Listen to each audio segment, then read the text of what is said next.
আটাইতকৈ ডাঙৰ খবৰ জুবিন গাৰ্গৰ হত্যাকাণ্ডৰ 4 অভিযুক্তৰ মৃত্যুদণ্ড নিশ্চিত হৈ পৰিছে। শ্যাম কানু মহন্তৰ মৃত্যুদণ্ড হ'ব পাৰে, সমান্তৰালকৈ অমৃতপ্ৰভা মহন্তৰ মৃত্যুদণ্ড হ'ব পাৰে, শেখৰ জ্যোতি গোস্বামীৰ মৃত্যুদণ্ড হ'ব পাৰে আৰু সিদ্ধাৰ্থ শৰ্মাৰ মৃত্যুদণ্ড হ'ব পাৰে। 4 অভিযুক্তৰ 4 কালপ্ৰিতৰ মৃত্যুদণ্ড প্ৰায় নিশ্চিত হৈ পৰিছে। অৱশেষত মুখ খুলিছে এছডিজিপি মুন্না প্ৰসাদ গুপ্তাই। এছআইটিয়ে যেহেতু প্ৰায় 12,000ৰো অধিক পৃষ্ঠাজোৰা চাৰ্জশ্বিট দাখিল কৰিলে আজি আদালতত। 103 মাৰ্ডাৰ আৰু বিত্তীয় লেনদেনৰ খেলিমেলিৰ কাৰণে 316 subsection 5 criminal breach of trust এইখিনি ধাৰা তেওঁৰ বিৰুদ্ধে চাৰ্জশ্বিট দিয়া হৈছে।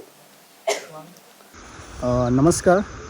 জুবিনদাৰ ন্যায়ৰ বাবে আজি 12 ডিচেম্বৰ তাৰিখে দাখিল কৰা হৈছিল আদালতত। আজি আমি সম্পূৰ্ণকৈ ভিডিঅ'ত গম পালোঁ যে জুবিনদাক সঁচাকৈ হত্যা কৰা হৈছিল আৰু সেই হত্যাগৰাকীয়ে এতিয়া কি শাস্তি পাবলৈ লাগিব আপোনালোকে মোক কমেণ্ট কৰি জনাব। বহুত দুখ লাগিলোঁ আজি ভিডিঅ'টো চাই যে আদালতত যে এইটো কথা শুনিলোঁ আমি জুবিনদাক সঁচাকৈ হত্যা কৰা হৈছিল। 2 বছৰ আগৰ পৰাই জুবিনদাক হত্যা কৰিবলৈ চেষ্টা কৰি আছিল শ্যাম কানুৱে আৰু সিদ্ধাৰ্থ শৰ্মা, সন্দীপন গাৰ্গ আৰু কোন নাম আহিছে অমৃতপ্ৰভা মহন্ত আৰু আছে এজন। ঠিক তেনেদৰে জুবিনদাক সাগৰলৈ ছিংগাপুৰত হত্যা কৰা হৈছিল। ইমান যে বেয়া লাগিল কথাটো শুনি যে আমাৰ প্ৰাণৰ হিয়াৰ আমুঠু জুবিন গাৰ্গ ডাঙৰীয়াক যে কেনেকৈ হত্যা কৰিব পাৰিলে। জুবিনদাৰ পৰা লাখ টকা, কোটি টকা, কৰোৰ টকা কামালে, জুবিনদাৰ পৰা লুটি পুটি খালে জুবিনদাৰ টকাখিনি, তাৰপিছতো জুবিনদাক কেনেকৈ হত্যা কৰিলে আপোনালোকে ভাবি চাওক। এইজন মানুহক কেনেকৈ শাস্তি দিবলৈ লাগে। জুবিনদাৰ পৰা লুটি পুটি খাই আজি কৰোৰপতি হৈ গ'ল শ্যাম কানু, সিদ্ধাৰ্থ। সেইবিলাক মানুহে যে আজি জুবিনদাক কেনেকৈ হত্যা কৰিব পাৰিলে। ইমান যে হাৰামী মানুহ আপোনালোকে ভাবি চাওক। আৰু কি শাস্তি দিবলৈ লাগিব যে কৈ আছে যে মানুহবিলাক কোনোবাই লোকে কৈ আছে যে জুবিনদাৰ হত্যাকাৰীক জেলত শাস্তি লাইফ টাইম দিব লাগে। মই ভাবোঁ এনেকুৱা জেলত লাইফ টাইম শাস্তি দিলে নহ'ব, তাক ডাইৰেক্টলি ফাঁচি দিব লাগিব। তেতিয়াহ'লে জুবিনদাৰ অনুৰাগীসকলে অলপ ভাল পাব যে জুবিনদাক কেনেকৈ হত্যা কৰা হৈছিল। সেইবিলাক মানুহকো মানে হত্যাকাৰীক শ্যাম কানুহঁতক মানে হত্যা কৰিলে জুবিনৰ অনুৰাগীবিলাকে ভাল পাব। ঠিক তেনেদৰে মই ভাবিছোঁ এইবিলাক এই পৃথিৱীত থৈ একো লাভ নাই, ডাইৰেক্ট ফিনিছ কৰিব লাগে। মোৰ আপোনালোকে কি ক'ব কৈ যোৱা, ডাইৰেক্ট ফিনিছ কৰিব লাগে মোৰ মতে। এনেকুৱা এজন লংপট মানুহক আমি থৈ লাভ নাই কোনো, হয়নে নহয়। এতিয়া চাই লোৱা আদালতত কোৰ্টত কি কথা ক'লে, চাৰ্জশ্বিট দিলে, দাখিল কৰিলে এছআইটিয়ে। আপোনালোকে কি কথা শুনিব বিচাৰা আপোনালোকে সম্পূৰ্ণকৈ ভিডিঅ'টো চালে গম পাবা। আৰু 16 ডিচেম্বৰে এটা ডাঙৰ ঘোষণা হৈ আছে, আপোনালোকে ৱেইট কৰি থাকক। মোৰ এইটো চেনেলত দেখিব নিউজটো, আপোনালোকে সম্পূৰ্ণকৈ মোৰ চেনেলত ছাবস্ক্ৰাইব কৰি ৰাখিব ভিডিঅ'টো দেখিব কাৰণে। এতিয়া পোনপ্ৰথমে মোৰ চেনেলত স্বাগতম জনালোঁ। যদি নতুনবাৰ আহিছে ছাবস্ক্ৰাইব কৰি ল'ব আৰু ভিডিঅ'টো শ্বেয়াৰ কৰি দিব যাতে আমাৰ জুবিনদাৰ ন্যায় পাব। সকলো মানুহে দেখি তাক শাস্তিৰ বাবে জনাব, সেইকাৰণে ভিডিঅ'টো শ্বেয়াৰ কৰি দিব আৰু ভিডিঅ'টো এটা লাইক কৰি দিব আৰু জুবিনৰ কাৰণে জাষ্টিছ ফৰ জুবিন গাৰ্গ বুলি এটা কমেণ্ট লিখি দিব। ঠিক আছে, এতিয়া চাই লোৱা নিউজত আদালতত কি কথা ক'লে। ঠিক আছে, চাই লোৱা। একিউজ সিদ্ধাৰ্থ শৰ্মা তেওঁক BNSৰ ধাৰা 3 সাবসেকশন আছে, 3 সাবসেকশন 6, 3 সাবসেকশন 7, 3 সাবসেকশন 8 এইটো কমন ইণ্টেনশ্যন ইত্যাদি বুলি কোৱা হয়। আপোনালোকে ধাৰাবিলাক BNSত চাব পাৰিব। 61 ক্ৰিমিনেল কনস্পিৰেচি, 103 মাৰ্ডাৰ আৰু বিত্তীয় লেনদেনৰ খেলিমেলিৰ কাৰণে 316 subsection 5 criminal breach of trust এইখিনি ধাৰা তেওঁৰ বিৰুদ্ধে চাৰ্জশ্বিট দিয়া হৈছে। দ্বিতীয়তে একিউজ শ্যাম কানু মহন্ত তেওঁক BNS 3 subsection 6, BNS 3 subsection 7, BNS 3 subsection 8, 61 subsection 2, 103, 308 subsection 2, 318 subsection 4 আৰু 238 ডিষ্ট্ৰাকশ্যন অফ এভিডেন্স এইখিনি ধাৰাত তেওঁৰ বিৰুদ্ধে চাৰ্জশ্বিট দাখিল কৰা হৈছে। একিউজ শেখৰ জ্যোতি গোস্বামী তেওঁৰ বিষয়ে BNS 3 subsection 6, 3 subsection 7, 3 subsection 8, 61, 103 এইখিনি ধাৰা আৰু ইয়াৰ উপৰিও 316 subsection 5 এইটো ক্ৰিমিনেল ব্ৰিচ অফ ট্ৰাষ্ট বিত্তীয় লেনদেনৰ যি খেলি মেলি সেই ধাৰাও লগোৱা হৈছে। অমৃতপ্ৰভা মহন্ত তেওঁৰ বিৰুদ্ধে section BNS 3 subsection 6, 3 subsection 7, 3 subsection 8, 61 subsection 2, 103 এইখিনি ধাৰাৰ উপৰিও 238 ডিষ্ট্ৰাকশ্যন অফ এভিডেন্স BNS এই ধাৰা লগোৱা হৈছে। সন্দীপন গৰ্গ একিউজ তেওঁৰ বিৰুদ্ধে 105 BNS ধাৰা লগোৱা হৈছে। নন্দেশ্বৰ বৰা তেওঁৰ বিৰুদ্ধে ধাৰা লগোৱা হৈছে 61, that is criminal conspiracy read with criminal breach of trust, that is 316 subsection 5 বিত্তীয় লেনদেনৰ খেলি মেলি কাৰণে। ঠিক তেনেদৰে পৰেশ বৈশ্য তেওঁৰ বিৰুদ্ধে ক্ৰিমিনেল কনস্পিৰেচি 61 subsection 2 আৰু 316 subsection 5 criminal breach of trust এওঁলোকৰ বিৰুদ্ধে এই দুজনৰ বিৰুদ্ধে এইখিনি ধাৰা প্ৰযোজ্য কৰা হৈছে। 18/2025 কেছটোৰ বিষয়ে আপোনালোকে অৱগত। এই কেছটোত আজি SITয়ে মাননীয় আদালতত চাৰ্জশ্বিট দাখিল কৰে। ইয়াতে একিউজসকলৰ নাম আৰু যিখিনি ধাৰাত চাৰ্জশ্বিট দিয়া হৈছে এইটো মই আপোনালোকক কৈ দিম। একিউজ সিদ্ধাৰ্থ শৰ্মা তেওঁক BNSৰ ধাৰা 3 subsection আছে, 3 subsection 6, 3 subsection 7, 3 subsection 8 এইটো কমন ইণ্টেনশ্যন ইত্যাদি বুলি কোৱা হয়। আপোনালোকে ধাৰাবিলাক BNSত চাব পাৰিব। 61 ক্ৰিমিনেল কনস্পিৰেচি, 103 মাৰ্ডাৰ আৰু বিত্তীয় লেনদেনৰ খেলি মেলিৰ কাৰণে 316 subsection 5 criminal breach of trust এইখিনি ধাৰা তেওঁৰ বিৰুদ্ধে চাৰ্জশ্বিট দিয়া হৈছে। দ্বিতীয়তে একিউজ শ্যামকানু মহন্ত তেওঁক BNS 3 subsection 6, BNS 3 subsection 7, BNS 3 subsection 8, 61 subsection 2, 103, 308 subsection 2, 318 subsection 4 আৰু 238 ডিষ্ট্ৰাকশ্যন অফ এভিডেন্স এইখিনি ধাৰাত তেওঁৰ বিৰুদ্ধে চাৰ্জশ্বিট দাখিল কৰা হৈছে।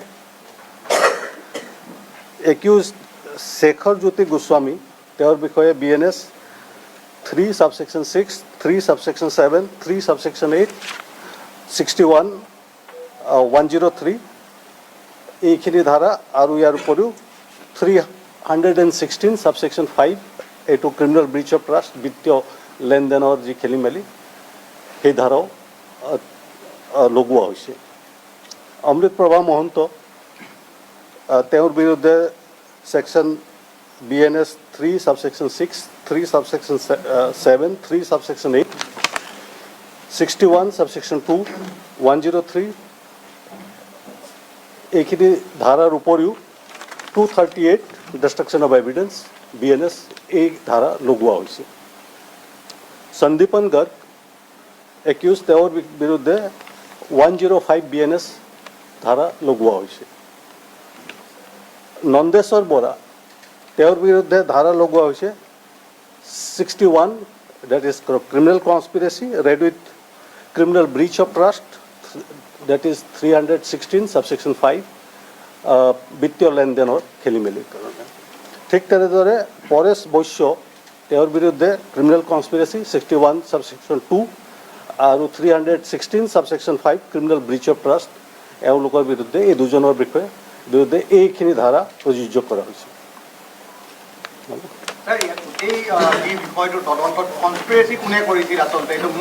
এই গোটেইখিনি আপোনালোকে আমি চাৰ্জশ্বিটত কোৰ্টৰ ওচৰত দাখিল কৰিছোঁ।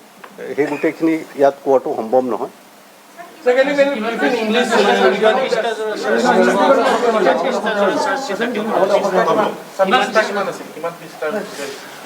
মেইন চাৰ্জশ্বিটটোত প্ৰায় ২,৫০০ পৃষ্ঠা আছে আৰু তাৰ লগত যিখিনি ডকুমেণ্ট সংলগ্ন কৰা হৈছে, ডিজিটেল এভিডেন্স বা বিভিন্ন ধৰণৰ ডকুমেণ্ট, সেইখিনি গোটেইখিনি যোগ কৰি যদি চাওঁ তেতিয়াহ'লে ১২,০০০তকৈ অধিক পৃষ্ঠা হ'ব। আপোনালোকে জানে যে এইটো এটা SIT আছিল, স্পেচিয়েল ইনভেষ্টিগেশ্যন টীম। এটা টীমে তাত কেইবাজনো ইনভেষ্টিগেশ্যন অফিচাৰ আছিল। গতিকে যেতিয়া SIT গঠন কৰা হয় এটা টীম থাকে, টীম অফ ইনভেষ্টিগেটৰ্ছ। যিখিনি তথ্য লাভ কৰা হৈছে সেইখিনি আমি চাৰ্জশ্বিটত ইতিমধ্যে কোৰ্টৰ ওচৰত দাখিল কৰিছোঁ। আৰু এটা কেছ আছিল 19/2005, তাত কিমানখিনি আগবাঢ়িছে তেতিয়ালৈকে? 19/2005টো এটা বেলেগ বিষয়ৰ ওপৰত ৰুজু কৰা হৈছিল, সেইটো তদন্ত এতিয়া চলি আছে। ছিংগাপুৰৰ ইয়ট পাৰ্টিত যিসকল আছিল সেইসকলৰ বিৰুদ্ধে মানে যিসকলৰ বিৰুদ্ধে চাৰ্জশ্বিট দাখিল কৰা হৈছে সেইটো মই ইতিমধ্যে আপোনালোকক ক'লোঁ। এতিয়া মই আপোনালোকক এইটোৱে ক'ম যে আমি চাৰ্জশ্বিট দাখিল কৰিছোঁ কোৰ্টত। ইংলিছ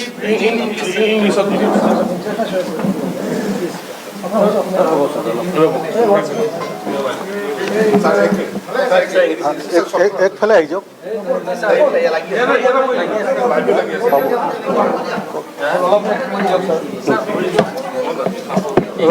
মই এইফালে কৈ লওঁ, এইফালে কৈ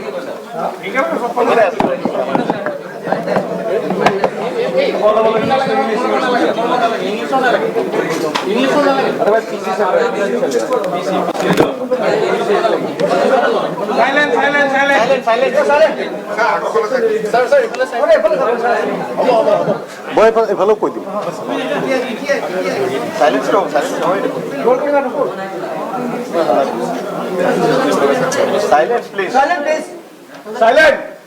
So, in CID police station case number 18/2025, the SIT has submitted charge sheet before the Honorable Court of Chief Judicial Magistrate Kamrup, Guwahati today. We have submitted charge sheet against the following accused persons: Siddharth Sharma under section 3 of BNS section 3 subsection 6, 3 subsection 7, 3 subsection 8, 61 subsection 2, 103 subsection 1 and 316 subsection 5. Syamkanu Mohanto, BNS 3 subsection 3 subsection 6, again 3 subsection 7, 3 subsection 8, 61 subsection 2, 103 subsection 1, 308 subsection 2, 318 subsection 4 and 238. Shekhar Jyoti Goswami, BNS 3 subsection 6, 3 subsection 7, 3 subsection 8, 61 subsection 2, 103 subsection 1 and 316 subsection 5. Amrit Prabha Mohanto, BNS 3 subsection 6, 3 subsection 7, 3 subsection 8 and 61 subsection 2, 103 subsection 1 and 238. Sandipan Garg, BNS 105, Nandesar Bora, BNS 61 subsection 2 and 316 subsection 5. Similarly, Paresh Boishos 16 subsection 2 and 316 subsection 5. Out of you had arrested 7 people. Yes. Out of those 7 people, how many people have been charged under murder and how many people have been charged in other sections? So, if you see the sections, murder has been invoked against Siddharth Sharma, Syamkanu Mohanto, Shekhar Jyoti Goswami and Amrit Prabha Mohanto. Charges of murder and also other charges. And other people, what are the charges? Sandipan Garg 105, that is culpable homicide. And Nandeswar Bora and Paresh Boisho have been charged for criminal conspiracy and criminal breach of trust for various financial irregularities. It is a voluminous charge sheet. Can you give us the amount of pages that is there and exhibit, what kind of exhibits are there in total? So there are various documentary and digital evidence and material evidence. All have been submitted before the court. The main charge sheet contains about 2,500 pages, and the documents, if we combine various documents, so it will be about 12,000 pages. Have the in the charge sheet, have the SIT been able to kind of establish the fact that who have been the people who have conspired, given the fact that you have... So as I said, the evidence that has been found against the accused persons, so based on those evidence, these sections have been invoked and charges have been filed. Was it a long-term plan, or what was... All these things will be there in the charge sheet. I cannot speak about those details. There was a criminal conspiracy going on. So Thank you. Sir, one thing. Since the incident was happened at Singapore, so how it is finding to collect all the information, because it's a third country, and even they have said initially that there is no foul play against the people. So, We have collected